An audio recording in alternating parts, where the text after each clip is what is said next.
had a bit of a eureka moment, although every time I think I've had a eureka moment, it ends up being some kind of bland, mundane, a bit of a letdown to many people, but I'm going to go ahead and say this anyway, right?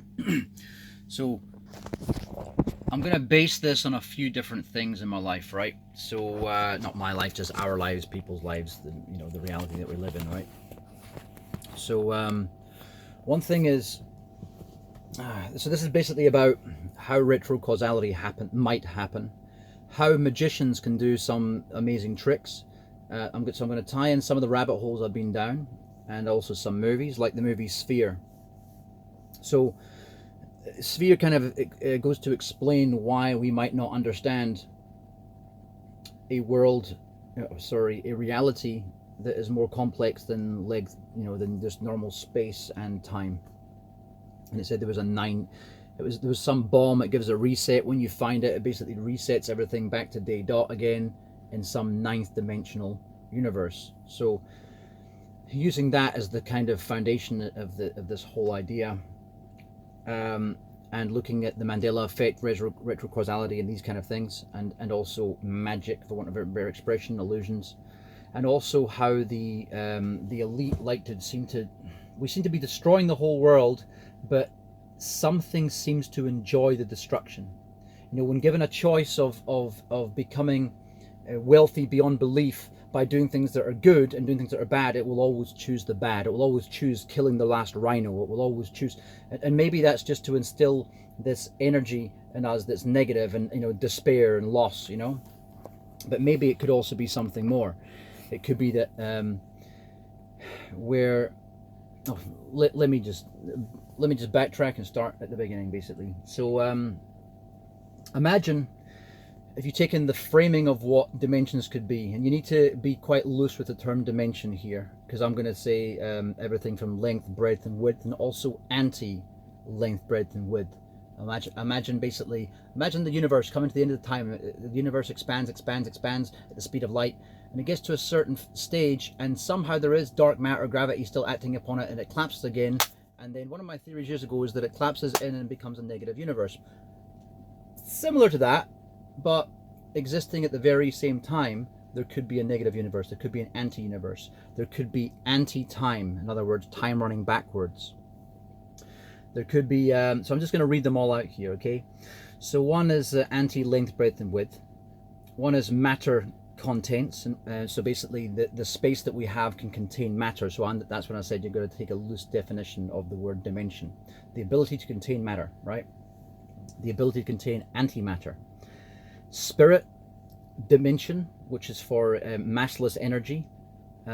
Dark spirit, massless energy. This would be like if you've ever looked into how some of these magicians, that they always have a devil on their shoulder, dating back Houdini and all these other people, and Chris Angel today, and all Magneto, I think his name is. All these guys always have a poster with a devil on their shoulder, right? And so one theory is that they get given help by the jinn, and the jinn might occupy the dark spirit, massless energy, because again, good never wants to control others. So that's why we never probably hear from the light side of the spirit, massless energy realm or dimension, right? Then you have photons and light, and then you have the anti-light dimension, or ability to carry that thing, because of course light's not matter, it's a waveform particle. So I mean, you need to be very loose with this term dimension here, but let's cross dimension with entity or type or something like that. But it's just an idea right now. I'm conceptualizing this thing here. It is going somewhere, believe me. So basically, the other thing is we have time forward, we have time backwards, and then we have this other one, time constant. Now, the reason why I've added that one in there is because of the whole thing that people say time doesn't exist. I think that's a fallacy. But also how when they talk about hell in the Bible, it's the eternal hellfire.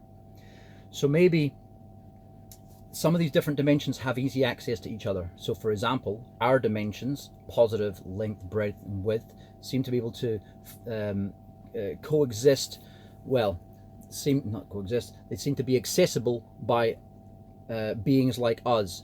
We can access the three physical dimensions, and we can access the time going forward only, not the eternal time. uh, and there is another point here where basically when these other beings that can cross realms, the reason they don't care about the last rhino or the last whatever it is, the last dinosaur, is because they don't really occupy this realm. They can affect it, they can see it, they can communicate with it through the useful evil that exists within our realm. And that useful evil will do anything to have special powers, impress a girl, impress people, like, you know, the Chris Angel situation, right? So maybe they did sell their soul. So they're crossing over, they're getting help from these beings in other dimensions. Let's say, for example, these beings can see anti-light, they can see anti-matter, and they can go in the reverse time dimension. So that is where this probably Mandela effect comes in, where you can actually go back, retro-causality affect time, where we can't do that. And even the concept of it is beyond our minds. So maybe the truth drop that was in that movie, I don't know how many I've got here, but I've got more than 9, but maybe that was the truth drop in that film. That this is why all these things are possible. This is why we're living in a world where it seems to be willful destruction of everything, because the people who are actually at the command helm doing this, because evil wants to control, good doesn't want to control others. Therefore, evil ends up having bigger armies, because the useful idiots can be garnered quite easily, because you have the will to do it. Whereas the good people just want to carry on their own life and their own pursuits and becoming wiser and enlightened. And maybe good spirits are the same, you know, and that's why we don't really hear from them very much or at all. Maybe when we do hear from them, it's actually a bad spirit that's lying to us.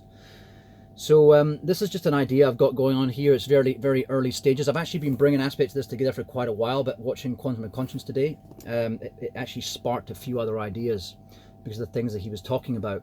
And the thing is, Matt, he doesn't do it very often, but he was actually kind of talking in absolutes, which I don't like. I don't like people talking in the world is flat, the world is round, we are living in a stimulation. None of these things, well, I was about to do it myself. Most likely none of these things are true, and they are all simultaneously true at the same time. And that's the one concept he does talk about, and that's what I like. But then he does the same as the thing that I do. It's so easy to make the mistake of just falling back into, it's like when you become red pilled and you go straight back into a blue pill mode because of you're so used to doing it your whole life, you know what I mean? You gotta slap yourself sometimes to wake up from it. Anyway, this is how I think maybe not just magic is actually achieved, some of these amazing feats, but also how we have such wanton destruction in the world is because the creatures that are giving the command to destroy things so that the assholes within our realm can make more money, they don't care whether all these things die. But what they do care about is the energy released by us despairing about the loss of these things that are irreplaceable. So I might build on this in the future. I'm going to leave it at that. I think I covered all of the main aspects that I'd kind of taken in as far as I'm not, at the end of the day, I can't really think of the right words to use. I'm sometimes good with words and sometimes sound like a retard. And today's one of those days I sound like a retard. I can't think of the terminologies, but basically all of the ingredients, for want of a better expression, right? Oh, the last one that I forgot to say there was so we got time forward, time backwards, and time constant. The last one was ether, communication, global consciousness. This could also have an anti-version too, but I wouldn't see the point. Many people, my best friend, his thing was global psyche. Now, we all know about this thing like law of attraction, for example, asking the universe for something, the universe delivers. Coming up with a thought. I'll give you an example. Years ago, I came up with a few ideas. One, you know, the Uber Eats, I came up with that idea back in a long time ago. Me and my friend actually did together. It was actually his idea. I came up with the name. It was his idea. Hayden, who I'm no longer friends with. I just don't want him in my life. It's not that I'm not friends with him. I just don't want him in my life. It's a waste of time. He's become dumb. He's willfully. So basically, I came up with this name, Tummy Taxi, right? And then next thing, that name got taken. But I've got them. I had the main.com names and everything, so it didn't matter. But someone else took the name. The other thing that happened to me is I made a site like eBay back in 2006. Me and a good friend of mine who's a really good coder. So between the two of us, we made a site like eBay. But you click the logo and it would turn from an auction site into a classified site, and it was free. The whole idea was trade free, was free to use. because I got really annoyed with how greedy Trade Me were in New Zealand, and how greedy the Australian one, Trading Post, and how greedy eBay were. So I wanted to create something that was completely free, and it would just run off these JavaScript adverts that would roll on the side. And my whole idea is that if it took off and did really well, I was going to basically pay for mercenaries to go to countries like Cambodia, where they make the sun bear dance on hot plates, and basically just slaughter people. I know it sounds really crazy, but I mean, I think you have to take direct action in this world to actually combat evil. This is why evil's flourishing, because people do, as they say, good men fail to act, and that's why evil is flourishing. And the other thing I wanted to do was basically spike all of the ivory. There's ivory stores around the world, even not in Africa, but around the world in other countries. They get confiscated at borders. And what I wanted to do was basically get access to those things just by paying under the table, and basically inject them all with ricin. So what you would effectively do is then release them onto the market, right? And effectively the market would be killed overnight. So there would be no more demand for it, because the idiots who think their dick's going to grow by snorting rhino horn, well, in many cases they'll be snorting my toenails, but infused with ricin. I thought it was a genius plan. But anyway, so my friend was talking about global consciousness. So you come up with an idea. I came up with this idea called, the other idea I came up with was called Lotopia. It was a perfect lottery. So you wouldn't have to have 6 numbers and the bonus ball, or 7 numbers and the bonus ball. The numbers would go up to 30, and it would only be 6 numbers. But there'd be too many winners. So what? Global lottery, where only 20% goes to charity and 80% goes to 19% goes to charity, 1% goes to the running of the whole thing and marketing and all that, and then 80% goes towards prize pools, which is much higher than anything in the world. I think the chance of winning the Italian lottery is 1 in 174 million, and the best one in America is 1 in 124 million, right? I'm pretty sure. So this would be basically a lot higher chances, but it would be capped at a $5 million win. So you couldn't win any more than 5 million. Now, if you were the only winner that week, it would spill over, and all the second division guys, you might get 50 people winning 4 million. But the whole idea was it would kickstart, this is back in the previous financial crisis, the whole idea was that it would kickstart the economy, because people who get 60 million just go and retire and splurge the money away and just usually get into a debaucherous lifestyle. But if you win about somewhere between 100,000 and 5 million, you're more likely to start a business and get people employed and start a small company. And therefore, it undoes the wealth disparity that this world's creating with your Jeff Bezos of the world, right? Great idea, great name. I was with my ex-wife in the car, Victoria, and we were driving to Wellington and in New Zealand, and I said, I've got it, Lotopia, perfect lotto. And weirdly enough, I said, look, I'll get the name when I get back to Napier, don't worry about it. Next day we get back to Napier, someone in Spain had taken the name around about the same time. I don't know if it was before me or after me. I didn't check the time of it, the time differences in Spain between New Zealand, but someone had taken the name in the same day that I came up with the idea of Lotopia. Now, did I come up with that name? Because, put it this way, I had the concept, then the name came, right? So it was more likely that that person, through the ether, had that name spring to them and think, oh, I'm going to register that so I can hold on to it.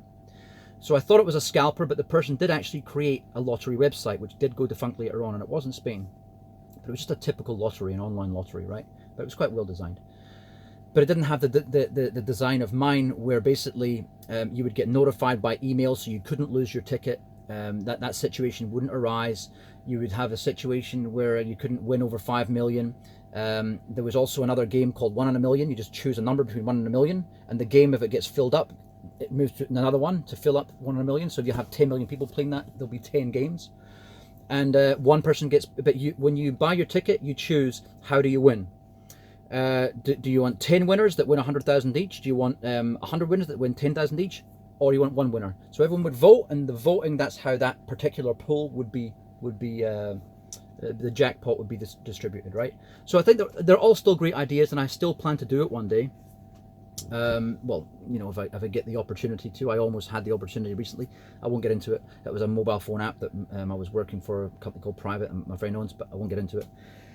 So yeah, basically, sorry for fucking rambling on here, but basically this was the concept, was that we effectively get things from the ether. And another concept that's related to that is how if RNA and DNA doesn't store information, like I've just had all these swallows breeding, and each nest in my house had 4 little babies, and I just picked up one the other day and put it back in the nest because it fell down. It was all raining and stuff, you know. And now it's really friendly towards me now, you know. It's the only one that comes up. They've all flown away now and grown up, you know. But it's quite cute. And I was thinking, how do they know that all the knowledge? Now people have said RNA could contain it. People have also said DNA can contain it. This is why the DNA genome of a grain of rice is larger than apparently a human genome, because it's gone through so many changes over time. My friend's arriving. I'm not going to go into this too much longer, but basically that was the last dimension I was talking about, and this could be where those things communicate. This could be with the dark entities and these other realms that want the destruction to feed on our energy. This could be where they communicate to the useful idiots in our dimension. We can build on this, but I really think I'm on something here. Maybe I am on something, but yeah, I'm on to something. All right, cheers, bye.